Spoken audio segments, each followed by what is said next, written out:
ওয়াকআপ নিয়ে আমি আর বলবো না, নতুন করে আমাকে বারবার ডোন্ট ইনসিস্ট মি।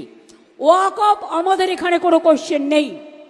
যদি ওয়াকআপ নিয়ে আন্দোলন করতে হয় দিল্লিতে যান, এখানে নয়।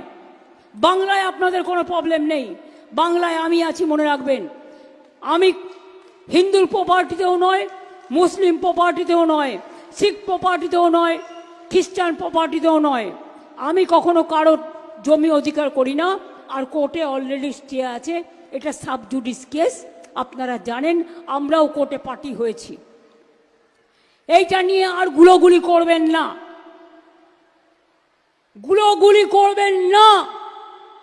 যদি করেন সবচেয়ে বড় শত্রু আমি হব। যদি আপনার কেউ অধিকার কেড়ে নেয়, অধিকার রক্ষা করার গ্যারেন্টি আমাদের, এটা মাথায় রাখবেন।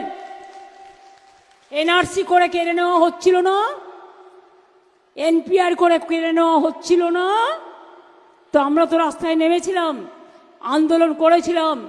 আপনাদের জন্য ডিসিশনটা আমায় নিতে দিন, আন্দোলনটা আমায় নিতে দিন। আর আপনারা সব সম্প্রদায় একসাথে থাকুন, ভালো থাকুন, সুস্থ থাকুন।